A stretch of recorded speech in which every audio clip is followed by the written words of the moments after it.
हनुमान जयंती के मौके पर जो शोभा यात्रा निकली थी उस पर पथराव के साथ ये पूरी हिंसा शुरू हुई थी।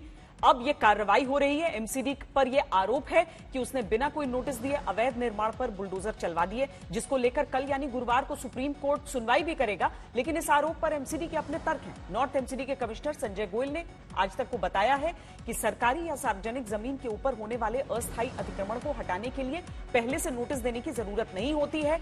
वहीं अगर किसी मकान में इलीगल कंस्ट्रक्शन है तो उसको तोड़ने के लिए पहले से नोटिस दिया जाता है। अवैध अतिक्रमण को हटाने की कार्रवाई पब्लिक रिप्रेजेंटेटिव और आरडब्ल्यूएज की तरफ से दी जाने वाली शिकायत पर होती है। एमसीडी सभी वार्ड में हजारों सड़कों पर अस्थायी अतिक्रमण को हटाने के लिए लगातार अभियान चलाती है।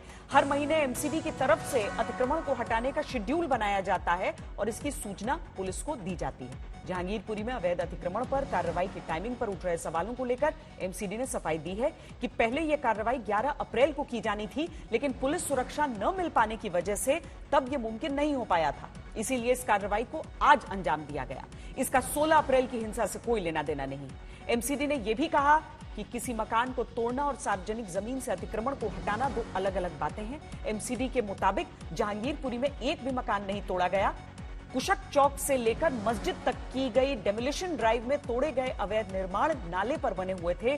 ड्राइव में वही चीजें तोड़ी गईं जो सड़क पर थी या फिर नाले के ऊपर सरकारी जमीन पर बनी हुई थी। मस्जिद का रैंप भी इसीलिए तोड़ा गया क्योंकि वो नाले के ऊपर बना हुआ था।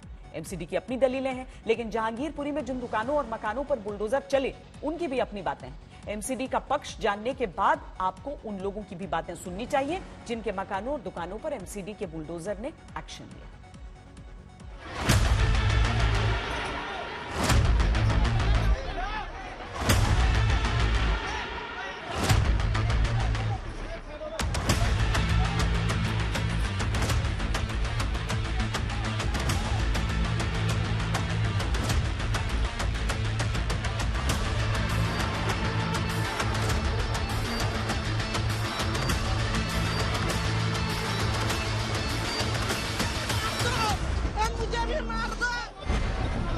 जहांगीरपुरी में जिन दुकानों और मकानों पर बुलडोजर चले वो भले ही एमसीडी के लिए अवैध निर्माण थे, लेकिन इन लोगों के लिए यही रोजी रोटी थे, यही इनके आशियाने थे, जिनके पास अब न कमाने का जरिया बचा न सर छुपाने की जगह। मुझे मौका भी नहीं दिया हटाने के लिए। मैं 3 बार आया हूँ सुबह से। मैंने ये कहा था कि दुकान हटा दूं, बोला नहीं रहने दो, ऐसी कोई बात नहीं होगी, और फिर भी तोड़ तार दिए। 3 बार आया हूँ हटाने के लिए। एक तो आगे में थी मीडिया की गाड़ी, ऊपर से पुलिस की गाड़ी थी, इतनी भीड़ भाड़ थी, फिर भी मैं 3 बार आया हूँ बचते बचाते कि मेरे रेडी को मैं यहाँ से निकाल लूँ, मगर निकालने का मौका नहीं दिया। और आते ही पहले बुलडोजर हमारे ही दुकान पे लगा दिए। अपनी वर्षों की मेहनत और खून पसीने की कमाई से तिनका जोड़कर जो कुछ भी ये लोग बना पाए थे उसे मिट्टी में मिलता देख आंखों में आंसू भर आए। लेकिन इन महिलाओं के आंसुओं का ना तो इन बुलडोजरों पर ना ही एमसीडी के अधिकारियों पर रत्ती भर भी कोई असर पड़ा। मेरा 5 लाख रुपए कर्जा है। हमने ये घर भी बनाया था बचपन से यहाँ पे। पीछे मेरा माँ का घर है, माँ का घर पीछे गली में। मैं बचपन यहीं पे शादी है, गली पीछे। आपके घर से किसी को अरेस्ट किया गया था? नहीं, दंगे ने तो जिसने दंगे के उन लोगों को पकड़ लिया। नहीं आप लोग घर से जी नहीं थे ना। करीब 180 मिनट तक एमसीडी के बुलडोजरों ने सर्वधर्म समभाव का परिचय देते हुए अवैध निर्माण पर ताबड़तोड़ कार्रवाई को अंजाम दिया, जिसकी जद में जितने मुसलमानों के घर और दुकानें आईं, उतना ही नुकसान हिंदुओं के घरों और दुकानों का हुआ।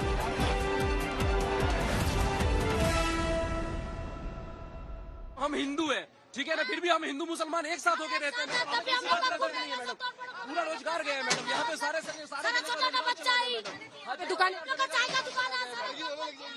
यहाँ से चलना पड़ेगा। यहाँ से पुलिस हमें हटने के लिए कह रही है, हट रहे हैं, लेकिन यहाँ से हम आपको दिखा रहे हैं। देखिए पूरा जो आगे वाला हिस्सा था, स्थानीय लोग इसका विरोध करते हुए, लेकिन जितना भी जितना भी इलीगल कंस्ट्रक्शन है वो सब कुछ तोड़ा जा रहा है।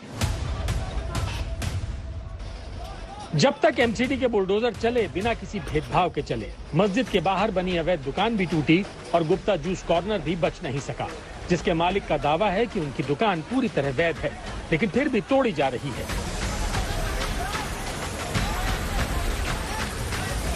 अलॉटमेंट डीडीएक्स से है, कोई नोटिस नहीं आया है, कोई नोटिस नहीं आया है, पता नहीं था। सड़क के बीच ये दीदी ने अलॉटमेंट किया हुआ है यहाँ से, पूरी नक्शा बीच सड़क पे बना, ये पूरी नक्शा है, इसकी नक्शा है।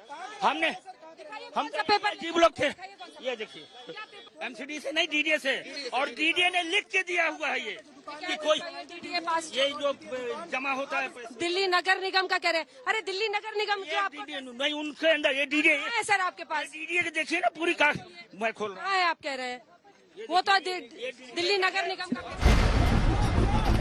लोगों के अपने दावे हैं और एमसीडी के पास भी अपने एक्शन को जस्टिफाई करने के लिए अपने तर्क हैं।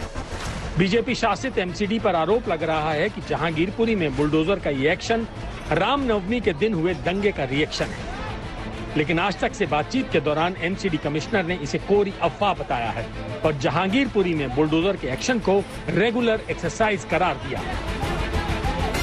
क्या नोटिस दिया गया? ये हमारी जो ऑनगोइंग एनक्रोचमेंट रिमूवल एक्सरसाइज है वो अलग अलग स्ट्रेचेज में चलती रहती है। 11 अप्रैल को भी इसी एरिया में अभी कुछ दिनों पहले जो 9 दिन पहले कार्रवाई हुई थी। इस साल ये 6ठी या 7वीं एक्सरसाइज है। तो ये सब हम लोग रेगुलर बेसिस पे करते रहते हैं और जैसा आपको पता है कि इस शहर की व्यवस्था कुछ इस तरह की हो गई है कि जो रिमूवल करते हैं तो उसके बाद फिर लोग बैठ जाते हैं। अच्छा। तो ये कार्रवाई चलती रहती है। अब क्योंकि पुलिस फोर्स हमने मांगी थी और वो हमें अवेलेबल हो गई, चांस की बात है कि ऑलरेडी यहाँ डिप्लॉयमेंट था, इसलिए ये कार्रवाई इस समय प्लान की गई। जहांगीरपुरी में अवैध निर्माण पर बुलडोजर चलाने का एमसीडी के पास कानूनी हक है, लेकिन इस हक का इस्तेमाल जिस तरह से किया गया वो सवालों के घेरे में है।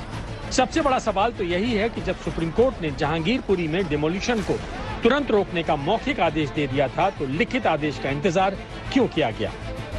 और क्या एमसीडी का ये एक्शन सिर्फ जहांगीरपुरी तक सीमित रहेगा या आने वाले दिनों में अन्य इलाकों में भी एमसीडी के बुलडोजर ऐसे ही चलते हुए देखने को मिलेंगे? अरविंद ओझा, अंजना ओम कश्यप और अर्पिता आर्या के साथ शुभंकर मिश्रा, दिल्ली आज तक।